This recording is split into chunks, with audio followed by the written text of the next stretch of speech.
pemirsa, terima kasih masih setia bersama kami di Bincang hari ini. Tentunya kami juga masih bersama Pak Roni, dosen Universitas Indonesia. Terima kasih Pak masih setia bersama kami. Tadi kita sudah membahas tentang bagaimana sudut pandang Bapak setelah 6 tahun tinggal di Turki, sistem pemerintahan, sosial, dan apa alasan sampai saat ini Erdogan masih menjadi presiden bahkan terpilih di periode kedua ini. Oke. Sebenarnya kan yang menarik adalah bahwa nilai suara pada saat pemilu itu berbanding tipis ya Pak sebetulnya dengan tim oposisinya. Kalau Erdogan itu mendapatkan 49,5% dan oposisinya itu mendapatkan 44,89%. Ini kan selisih yang sangat tipis sekali sebetulnya. Kalau bisa Bapak jelaskan mungkin dari sudut pandang Bapak, apa alasannya ada selisih suara yang begitu tipis di pemiluan ini? Pertama saya kira di Turki itu ada suasana begitu ya, suasana yang melihat periode atau rezim ya, rezimnya Erdogan itu terlalu lama gitu ya. Jadi ada suasana itu gitu ya. Jadi karena sejak 2002 sampai sekarang belum terkalahkan gitu ya. Belum terkalahkan dalam election begitu ya. Jadi beda kalau misalkan kalau di Timur Tengah kan memang rezimnya itu otoriter gitu ya. Tidak ada pemilu, orang dipaksa gitu ya. Tapi kalau ini ada election gitu ya, ada pemilunya begitu ya, pemilu secara terbuka. Dan yang kemarin begitu selisihnya sangat tipis karena kubu oposisi itu bersatu dalam blok yang gemuk gitu ya, koalisinya itu gemuk. Selain gemuk itu juga lintas ideologi ya. Jadi penantangnya Erdogan kemarin namanya Millet Ittifak ya, aliansi apa namanya kebangsaan begitu ya, kebangsaan lah ya. Jadi aliansi kebangsaan itu diisi oleh 6 partai politik. Ya, 6 partai politik. Di situ ada partai JHP namanya ya, partai Kemalis. Kemudian ada partai I Parti, Gelecek Parti, Deva Parti dan Cumhuriyet Parti gitu ya. Jadi 6 partai ini bersatu begitu ya. Kendati ideologinya berbeda begitu, tapi mereka punya agenda yang sama, ingin mengganti gitu ya, mengganti Erdogan gitu ya. Dan tentu saja oposisi ini kan mengandalkan suasana yang ada di Turki, ada gempa, ada krisis ekonomi begitu ya. Mereka berharap bisa menyerap ya suara-suara yang apa namanya tidak suka dengan Erdogan begitu, atau kecewa dengan persoalan ekonomi saat ini dan seterusnya begitu ya. Sehingga ketika putaran pertama ada pemilu legislatif, kemudian ada pemilu presiden. Pada pemilu legislatif partainya Erdogan, AK Parti namanya ya, itu keluar sebagai pemenang. Tapi kursinya tidak sebanyak dulu begitu ya. Kalau dulu tuh di angka 350-an, kalau kemarin tuh di kisaran 200 ya. 233 gitu ya. Tapi karena ada koalisinya MHP, mereka masih di angka 300. Masih mayoritas di parlemen begitu ya. Artinya ada penurunan suara di parlemen begitu ya. Kemudian berikutnya di Pilpres gitu ya. Kalau pada Pilpres 2018 satu putaran gitu. Kalau sekarang dua putaran. Itu saya kira gitu ya, itu dampaknya. Artinya kalau semua orang Turki itu senang-senang saja mungkin satu putaran. Tapi karena ini ada situasi ekonomi yang tidak baik begitu ya, kemudian ada gempa begitu ya, kemudian oposisinya lebih gemuk begitu, sehingga membuat Erdogan harus berusaha keras. Berusaha keras untuk bisa memenangkan pertarungan ini gitu ya. Jadi 14 Mei tidak ada suara mayoritas begitu, tidak ada yang mencapai 50%, maka lanjut ke ronde kedua begitu yang kita saksikan kemarin dan tadi malam ya. Secara resmi waktu Indonesia Presiden Erdogan itu secara resmi dinyatakan menang begitu. Betul nggak sih Pak kalau misalkan disebutkan bahwa pemilu kali ini sebagai pemilu antara Islamisme dan sekularisme?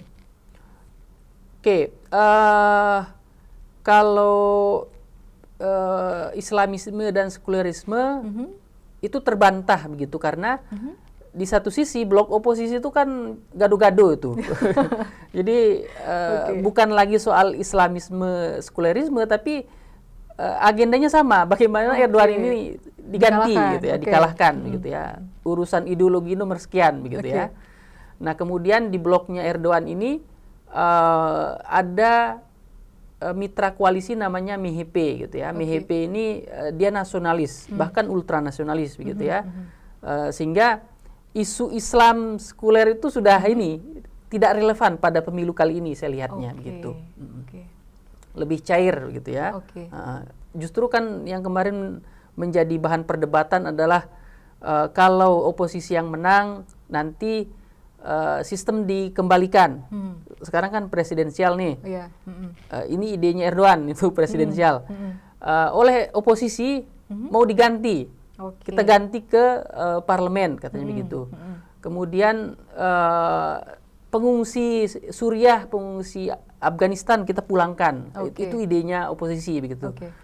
Bahkan kepada aspek yang spesifik gitu ya. Misalkan saat ini Presiden Turki itu tinggalnya di Istana BSTP namanya ya, Istana BSTP.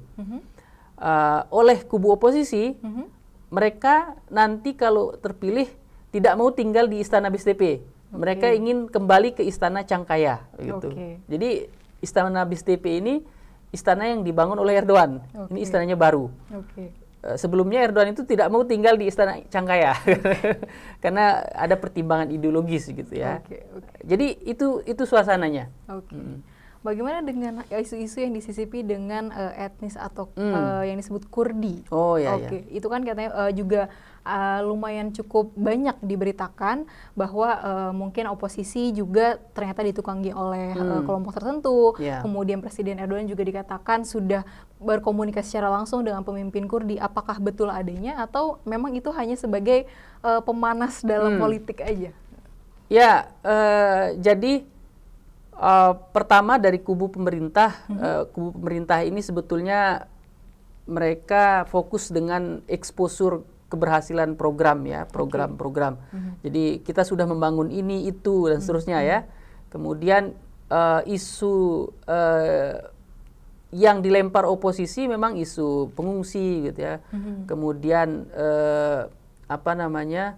isu yang selama ini sensitif, isu separatisme gitu ya. Itu memang tidak banyak mendapat tempat untuk debat di publik gitu ya. Tapi faktanya begitu saat election kelompok Kurdi ini mereka mencalonkan sendiri wakil-wakil rakyatnya begitu. Kemudian untuk calon presiden mereka tidak memasang calon begitu. Artinya mereka itu tidak punya arah yang jelas begitu ya. Karena kita juga bicara Kurdi itu kan etnis gitu ya. Jadi Kurdi sebagai etnis itu cair begitu ya.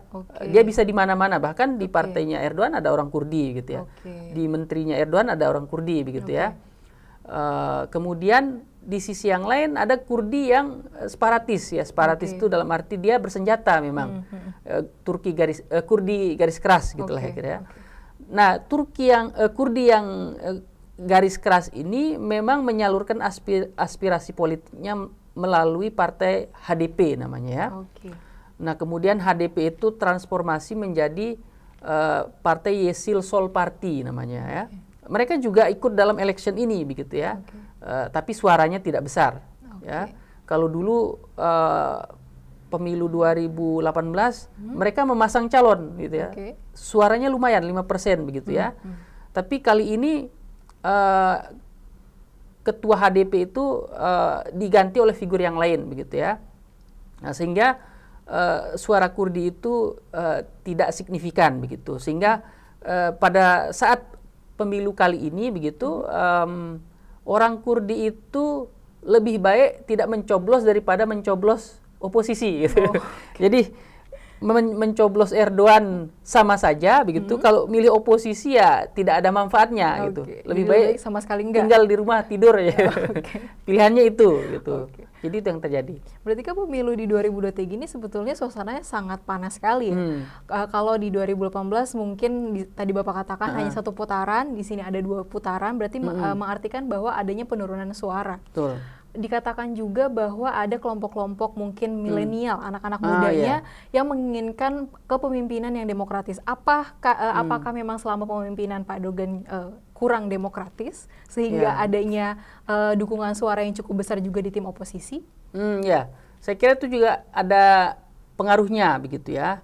Jadi memang kalau membaca politik Turki ini memang saya mengilustrasikannya begitu karena memang ini kisah nyata juga begitu ya. Jadi orang-orang tua begitu di rumahnya ada orang tua kemudian ada anak begitu. Jadi orang-orang yang tua ini percaya pada Erdogan karena ada pendidikan gratis, kesehatan gratis, gitu ya, stabilitas begitu. Bagi mereka udah cukup begitu. Tapi ada anak-anak muda begitu ya, yang mereka tidak suka kehidupannya diatur gitu ya. Erdogan anti LGBT gitu ya. Kemudian kadang-kadang Twitter itu ini apa namanya mengalami pelambatan begitu. Jadi anak-anak muda itu merasa pemerintah ini sering mencampuri kehidupan anak muda begitu ya. Jadi menggunakan pendekatan moral begitu, anak-anak muda ini tidak suka begitu ya. Sehingga bagi mereka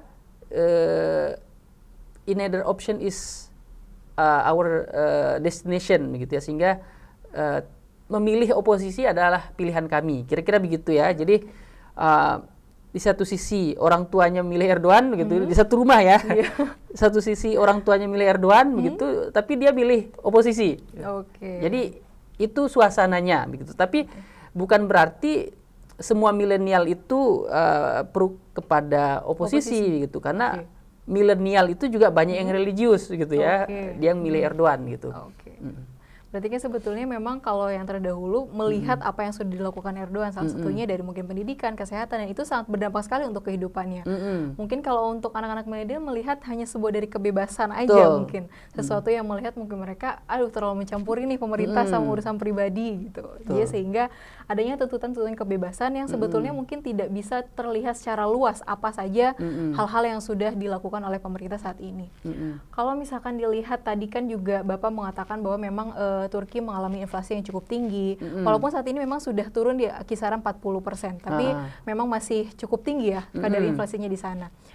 Betul nggak sih Pak adanya ungkapan bahwa saat pemenangan kemarin itu Erdogan sama sekali tidak mengulas tentang isu ekonomi, hanya mengulas tentang isu-isu pembangunan sosial dan lain sebagainya?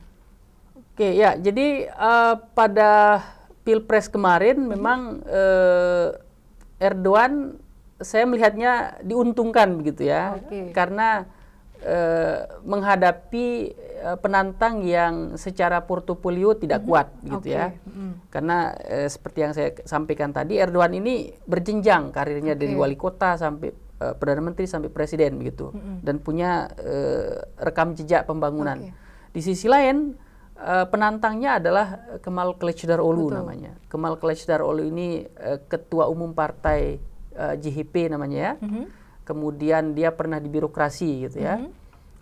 Selebihnya tidak ada portofolio yang mentereng gitu. Sehingga ketika head to head ini tidak imbang begitu ya.